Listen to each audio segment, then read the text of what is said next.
നിനക്കൊരു കാര്യം അറിയോ? എന്താ? പണ്ട് പീലിപ്പോസേട്ടൻ വിളിച്ചിട്ട് പോയൊരു വേട്ടയുണ്ടായിരുന്നു. ഓ അതൊക്കെ ആയിരുന്നു ഒരു വേട്ട.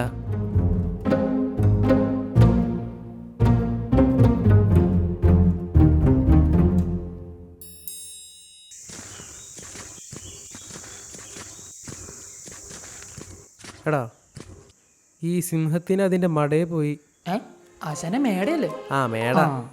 മേടയെ പോയി കൊല്ലുന്നു പറയുന്ന പോലെ ആ തൊരപ്പനെ നമ്മ അതിൻ്റെ പൊത്ത് കണ്ടുപിടിച്ച് ഇതിറക്കി വെച്ച് കൊല്ലാം. ആശാനെ ഇതൊക്കെ ശ്രമിച്ചതാ. ഇതിനു മുമ്പ് കുറേ വീത്തിയിട്ടുണ്ട്.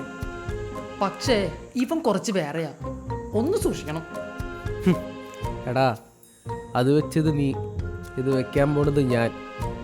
നീ വെക്കണ പോലെയല്ല ഞാൻ വെച്ചാലേ വെച്ചതാ. വാ, ഇത് കൊണ്ടേ പോവും. വാ ഒരു പൊത്ത്.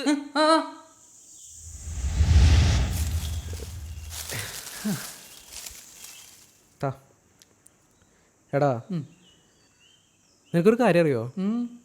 ഇങ്ങനെ ഞാനൊരു വേട്ടയ്ക്ക് പോയപ്പോഴാ ഞാൻ എൻ്റെ മൈനേനെ കണ്ടത്. അവിടെ വെച്ച് ഞാനൊരു മൂപ്പനെ പരിചയപ്പെട്ടു, ഒരു കാട്ടുമൂപ്പൻ. പേര് അച്ചൻകിരിച്ച. കഞ്ചാവ് പരിപാടി ആയിരുന്നേ. പുലി പിടിച്ച് ചത്ത്. പിന്നെ ഞാൻ ആ പുലിനെ പിടിക്കാനങ്ങ് ഇറങ്ങി.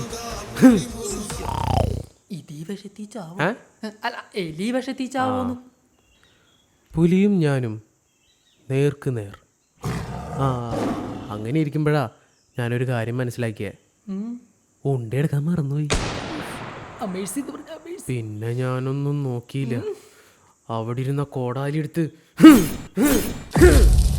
എന്നിട്ടാ ചോര കൊണ്ട് പൊടി. പിന്നെ ഞാൻ ആ ജനങ്ങൾക്കിടയിൽ ഒരു ബ്രാൻഡായി. ഇവിടുത്തെ പരിപാടി കഴിഞ്ഞ്. നമ്മുടെ പയ്യനെ കണ്ടില്ലല്ലോ. ഇവിടെ ഉണ്ടായാ പൊത്ത് കണ്ടുപിടിക്കടാ. നമ്മളെവിടെ പറഞ്ഞു നിർത്തിയേ? ഞാൻ ഇപ്പോഴും ഓർത്തെ. പോയിട്ടൊരു അത്യാവശ്യമുണ്ട്, പോയിട്ട് വേവരാം. എടാ, പോവാണോ? നിക്ക്, പോയിട്ട് വേവരാം. കാലമോട്ടൻ്റെ ആവശ്യമായി പോയി. ഒന്ന് ചാർജായി വരാറുണ്ട്. എന്താടാ? എല്ലായിടത്തും തപ്പി, 2 പൊത്തും കൂടെ ഉള്ളൂ. അമ്മേ,